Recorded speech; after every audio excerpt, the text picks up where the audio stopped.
Hello and welcome to Feminine Success Secrets, the place women come to become powerfully feminine from the inside out. I'm Candice Oneida. And today I have a real treat for you and a special guest, Dr. Gary Salyer. And we're going to talk about rights in relationships. I'll introduce you to him in a minute.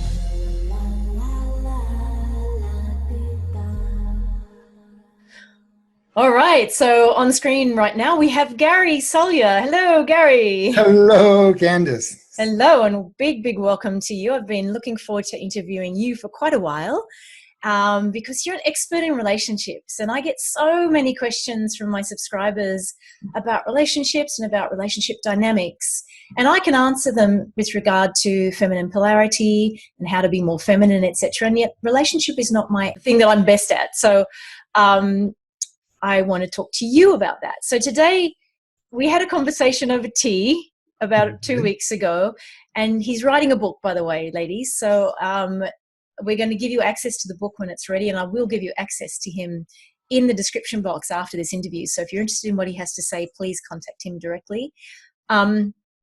So he started talking about what he calls rights in relationships. And I thought, oh, this is such a fantastic container to talk about how to be feminine and how to sort of stand for boundaries and rights in a relationship dynamic. But before we go there, I want to introduce him a little bit more formally. So let's just have a look at his bio. So Dr. Gary Salyer, PhD, is a master transformational relationship coach who helps people rewrite the rules for love in their brains. This allows amazing shifts to happen in a very short period of time, so that people can have the extraordinary relationship that they deserve. Dr. Salyer speaks to a national audience as a featured expert for the Great Love Debate and various celebrity TV and radio shows. His life purpose is to change a generation's fate with love. Oh, we could have a conversation about that. Dr. Gary is the creator of the Safe to Love Again workshop and the Extraordinary Couples Retreat.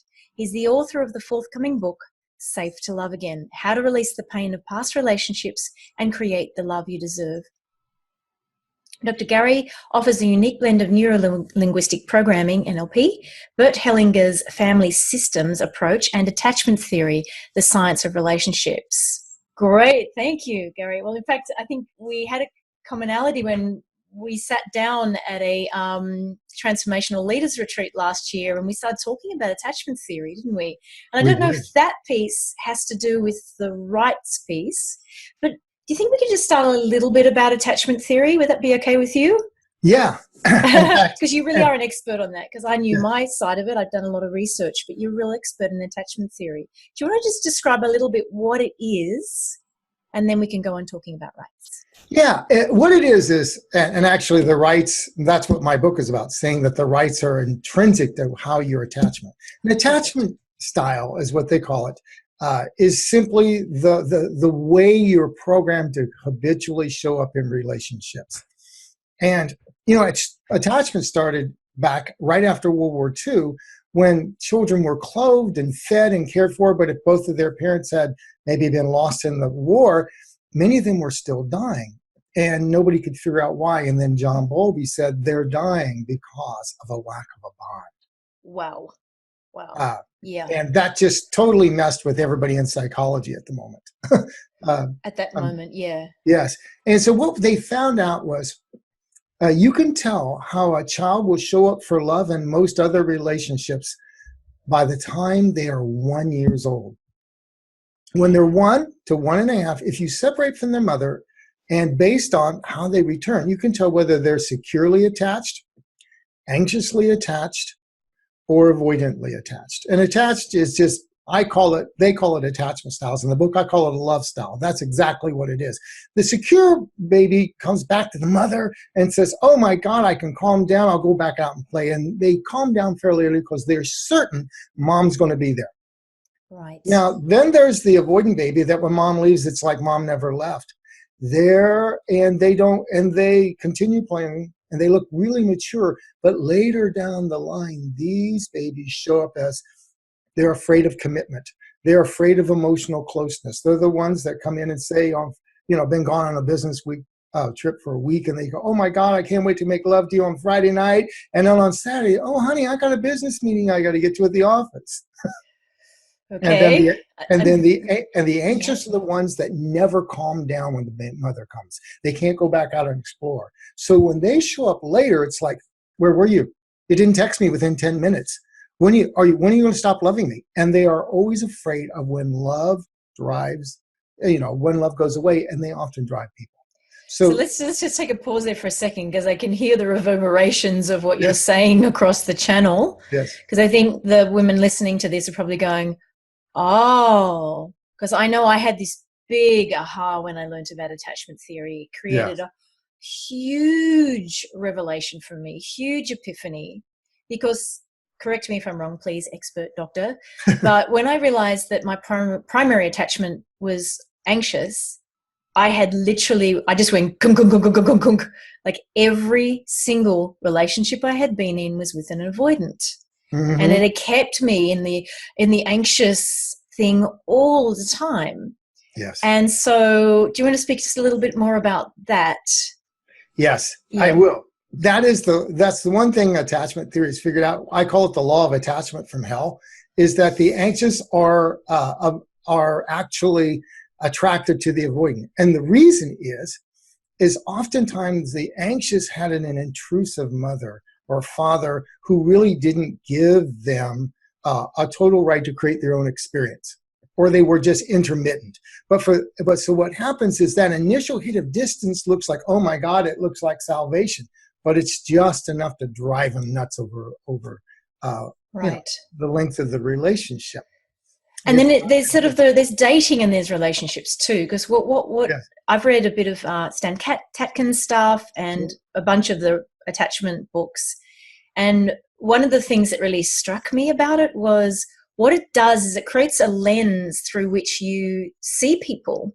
Yes. So especially when you're meeting people, like when you're dating them, you're so used to the nervous system being in a certain way, whether avoidant, anxious or secure, that's what you go for. So classically, correct me if I'm wrong again, an anxious will sort of have this big attraction thing, this big sexual charge, this big gotta have this guy, because they're so used to this sort of the drama and the anxiety. And of course, then they'll come together in this bombastic sexual dynamic, and then he will disappear, right? Exactly. And then she's going, what have I done wrong? What happened? Where'd he go? And it becomes desperate charge to have them back again, to have that. It's literally like a drug addiction. They'll get addicted by the sexual charge again. They'll seem fulfilled, but they're never, ever sinking down into a secure feeling inside themselves. They're never confident that that person's going to be there for them in the long run or even the short run. Yes. Well, I can explain that my own way, but for what I look at is between 0 and 3, underneath every attachment style are these 6 rights that I talk about. Between 0 and 3, your brain is given rights. And rights are they're like templates. They're like permission slips to have a certain experience. And if your brain was not given a certain permission slip, you will only have the experience that you have the rights for.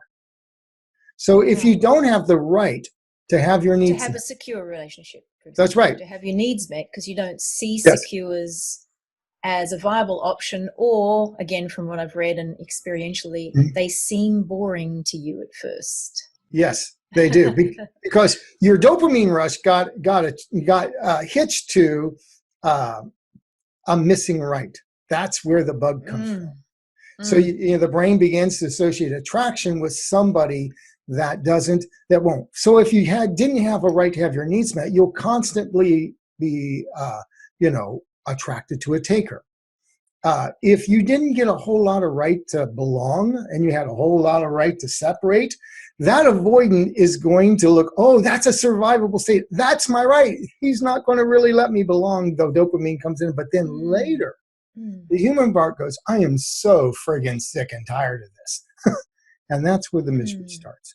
Because some part of our brain that says, oh, I don't have a full right to belong, therefore I can't go for the secure one. They'll look boring. goes for the one that will actually not allow them to belong. It's funny as you're speaking to it in the light of the attachment theory and your own model you've created around rights. It literally to me feels like a synapse, you know. So, you know, you walk into any sort of relationship dynamic, and if it's this shape and this is this shape, then you just slot in, and that's all you know, like an enzyme. An enzyme slots into the thing that it's supposed to help digest, and it literally doesn't recognize the other thing. It doesn't see it. It literally doesn't see it. Like I literally see like it's a blinkers kind of thing. You either see it or you don't see it. Exactly. And most people, when they first hear, they go, "Oh my God!" Like some women may say, some men too, like, "I'm afraid of losing myself in a relationship." Have you ever heard That's an avoidant thing to say, right? Yes. Yeah. Or it can be anxious if they can have a little bit of, if an anxious person can get a little avoidant later in life if they've lost themselves too early, too many times, I should say. Right. So if they got no right to create their own experience, people are prone to lose themselves. And then after, when they get 35, 40, or 45, the pattern itself, they'll get just enough aware of it that they don't know what to do with it. And they know they're anxious, but then they're afraid of the anxiousness.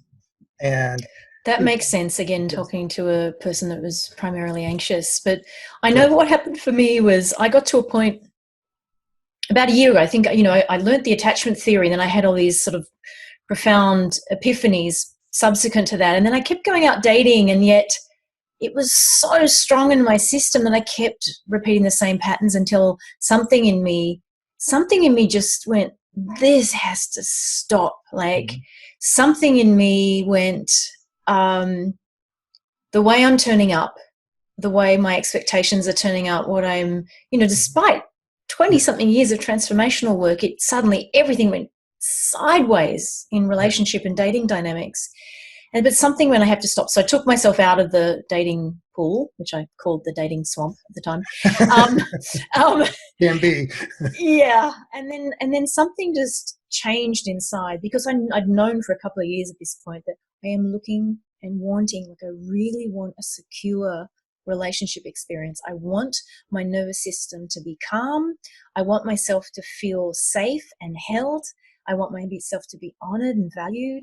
And of course, as I'm saying this, clearly, as I held this, I was doing it in myself first. Somehow something in me went, I will not accept this, right? Yes. And this is what I need and this is what I want. So there was a certain amount of doing that inside myself first, such that when I re-entered the dating world, literally my lens changed. I could see immediately when, that's an attraction energy, that's that dynamic that I know is going nowhere, or I had another filter, which is, should I be their therapist or should I be their partner? And whoever was going to be their therapist, That's a good choice. This was not going to be a dating scenario that was going to continue. Yeah. But then I literally just started turning up in my world, in my feminine, just totally like, if this person wants or knows how to be in his masculine, I'm completely showing up in my feminine. I'm completely showing up and holding in myself what I want. What I want was this secure, safe, you know, not anxiety ridden. See, let me tell you something that I thought as a belief to anybody that might be thinking this. I'm really good at picking up the elephants in the space from the conversation here. My belief was I was going to end up in a boring sexual dynamic if I had a secure partner. Yes. That was my belief. Okay. In my current situation, 6 months into an incredibly secure, solid, beautiful relationship with an incredibly masculine man, is the sex is off the charts in a very different kind of way. Like it develops to a type of depth that I have never experienced before. And really, I didn't have any problem with my sexuality before, and it's totally different. When your nervous system isn't on high alert all the time, you can actually open. And as a woman with her sexuality, she needs to actually feel safe to go to that level of depth beyond what you've even thought you'd be able to. Yeah. Now, so you somewhere along the line, your soul said, I'm going to learn some of my lessons. And somewhere along there, It's you reclaimed what I would tapping call. out. That's right. What it sounded like is one of the rights is a right to love and be loved, and it can get split. I have a right to love but not be loved, or I have a right to be loved and not loved. The other way it gets split is you can't have sex and great love, hot sex and great love in the same package. Right. This is where you hear Definitely men and women say, how come the hot ones and the good ones can't be in the same package? Right. So somewhere along the line, you Fallacy. reclaim that right. Yes. And then the BS stops. In fact, you know how I define a secure attachment in the book, the scientific way? What's the scientific definition, Gary? I got it from an 82-year-old woman. I asked her, what's your secret to a 55-year marriage? And she goes, I take no BS, I give no BS. And the secure don't take BS, therefore they don't give it. And when they don't get it, they don't take it from the other because they've given it. Yes. Yeah. Or at least very little. And that's what's happening. All the BS. And now you're just with the juicy good stuff. And it's beautiful that when your nervous system calms down, then you can open up to that very beautiful feminine essence that you just radiate, Candice. And it is a place. That's why they call it secure. People say, well, I want passionate, but no one is passionate with a rattlesnake. No, that's a good one. It's passionate, but it's a little bit edgy. It is. In fact, a woman can't even, for a woman to have an orgasm, her amygdala has to be totally dark on a functional MRI. It can't be run at all. That's not necessarily the same for men. For a woman to come to full orgasm, her amygdala has to be turned off so she feels totally safe. So anybody that thinks safe and passionate aren't the same, aren't related, they're wrong.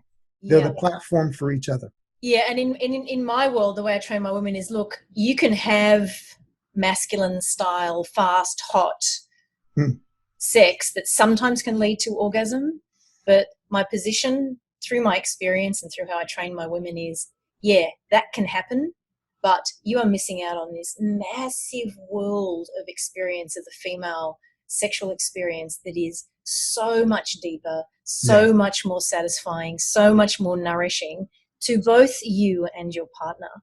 Exactly. And because our world, and you know this, has been very heavily trained that sex is sort of through the masculine lens. Yes. That, one of my big propositions is we need to regain and re-own our sexual energy and our the way we plug in as a woman, own our sexuality, and we actually need to prioritize it. Yes. Yeah, we need to literally see that our sexuality is actually more important than the man's. You know why I can say that? Because the man's going to have an orgasm anyway. Yes. Most of the time, okay, it's easier for a man. They've got a direct line to the way they orgasm. The female orgasm is way more curvy and mysterious. It goes up and it seems to disappear and then it reappears, and there's a whole learning of how to be okay with that in yourself first. And when you're really okay with that in yourself first, then you've got a massive gift to give yourself and others, not just through sex, but through the way that you actually fill up energetically. You become really full, what I call full to overflowing. And then as women, then you can serve from this full to overflowing orientation where you've got an infinite source, infinite font of energy inside you, not that belief system that we usually have as women, which is I need to give to everybody else first, then I'll get around to myself, which of course never happens because they're exhausted and they're burnt out by then. I love what you're saying. And I actually believe that women can teach men quite a bit about what the sexual moment, the sexual experience really is. We do get kind of focused on the big moment, right? But if a man can really get in touch with what a woman is offering, she's taking him not just into her body, but into her soul. And if a man can truly grasp the magnitude of the moment when you're 6 inches from their eyes and you realize you are one with this person. Or even 6 inches inside them, Gary. Yeah, exactly. Exactly. He's blushing. Yes, I can. Oh, yes. And it is a beautiful moment of oneness where your souls are one. I mean, it just makes everything so much better. It really does. Why can't we have that as part of our masculine birthright too? Absolutely. And I think the thing is, in a way, the goal orientation of the world that we're in has led to the goal orientation of orgasm in sex. Yes. And the truth is, for a woman, and I had to do this for a little bit with my current partner, I really had to say, I am not heading toward orgasm. Now, it's not that hard for me to get there, but my point was, I am feeling every single stroke, every single touch, every single moment. Yes. And when you learn how to be really present with every single second of the sexual dynamic, then it's actually the actual experience of orgasm when it comes is way better and way deeper, right? Yeah. So if both of you are hitched to the orgasm wagon, then everybody's lost because you're not present. Yes. Anyway, we've totally digressed on the sex. We have to have another interview on that one. We're going to get back to rights. Well, that is one of the rights. It really is. I once had a client that she could not have hot sex with her husband. And she swore, she goes, it's not him. I just can't allow myself to go into orgasm. What it turned out was when she was a kid, her mother was jealous of the relationship that she had with her father. And every time her father and her would have a good time, she would say, did you enjoy your daddy today? Oh, that's a bit imagine how that's creepy. Oh, yes. So the template she got that split her right was, I can't enjoy the love of a man. And then when she got older, that little template, you can't enjoy of a man that loves you. Well, what do you think it did to her sex life? So when we worked that, through, suddenly, he comes in a few sessions later and says, what did you do to my wife? It was kind of a good, he says, I like this work. And then keeping you on a retainer, whatever you did. Whatever you did, do it again. Yes. Nice. So the rights are just templates we have. Give us some more examples, Gary, because it helps, I think, when you give some examples of clients that have come into you to illustrate this rights point. Okay. So there are 6 rights that you get between 0 and 3, and these become templates for not only love, but for all of your life. I have the 3rd chapter of the book is called Love is the Operating System.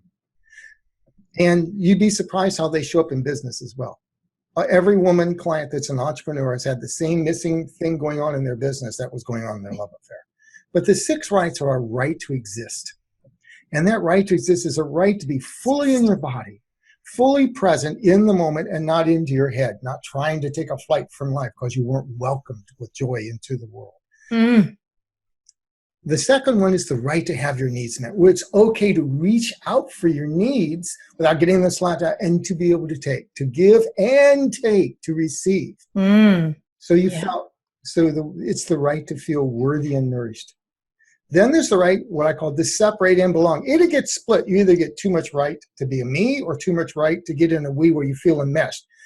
And this is the right that affects most couples because you need a we. And it's the right to be a me and an empowering we. The right to separate and belong, cherished and protected is the feeling you get. Then there's 2 rights on what I call that give you the feeling of empowered with choice. The right to create your own experience where I can be cool and wonderful and great, but I can also be flawed. So you can be flawed and fabulous. And then the right to assert with choice and voice. And then the right to love and be loved. And that gives you the feeling of lovable. So the way you can sense these missing rights is to ask yourself, in my relationship, most of my relationships, do I feel welcomed with joy? Do I feel worthy and nourished? Do I feel cherished and protected and empowered with choice?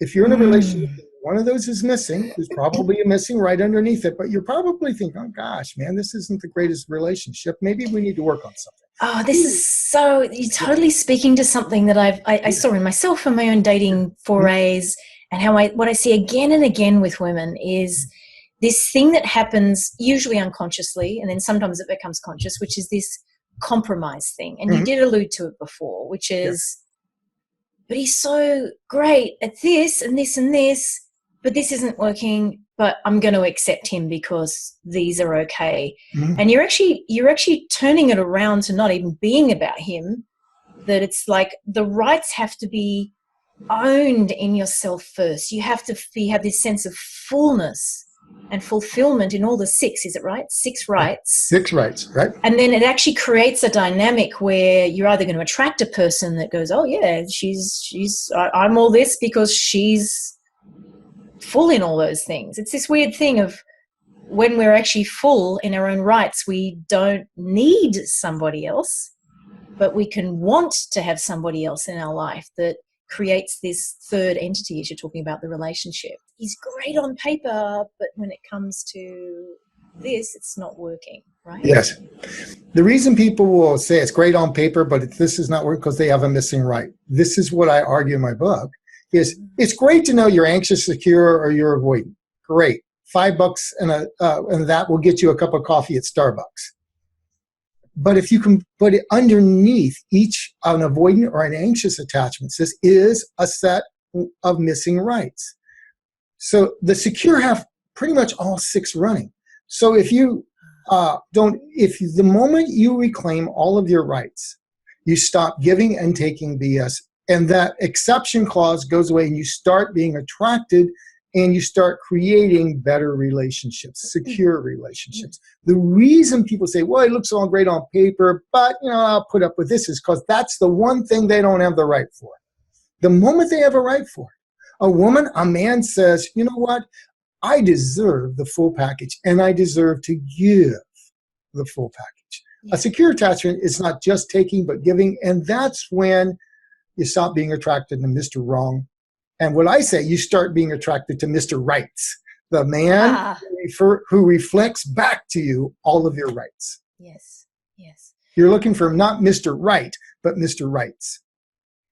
Beautiful. Yeah. And so I'm taking it that the book is going to, it obviously it expands on the 6 rights, and it by the way you're writing it, you're going to be actually helping the individual to see where their, what I would call a blind spot is. Oh yeah. To their own rights, right? So one of the main things that I work with women is, beliefs, blocks, and blind spots, right? Which by definition we can't see on our own. So we either need coaching or mentorship or community to reflect that back to us that, well, you do have the right to this, but you're giving a language and you have a model. So I love models and I love having a language. So you're actually going, well, if these are the 6 rights and I'm going to illuminate what they are, and you're honest with yourself, you're going to see that 1 or 2 of these are something that you really don't believe that you have.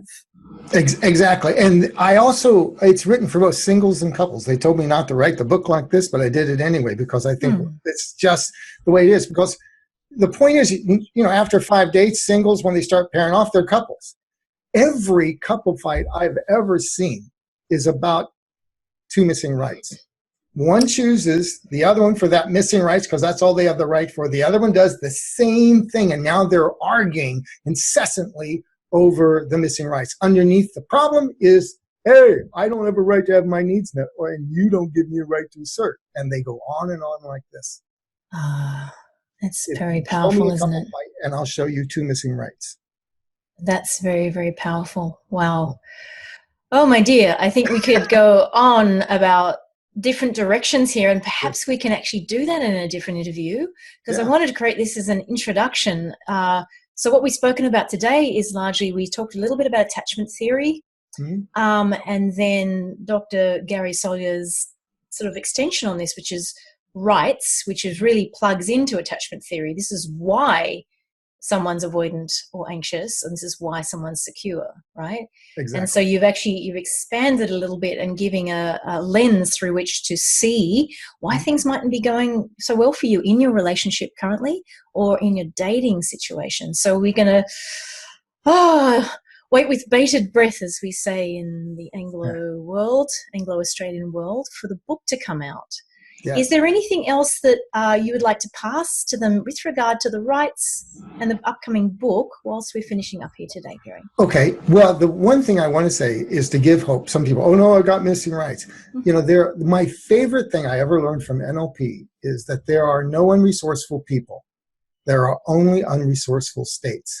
All these missing rights are just states. They're not you. They're just a learned pattern, a template, a permission slips. And if we can upgrade the permission slips or upgrade the template, then things go better. This is all adjustable. So I want everybody to know that.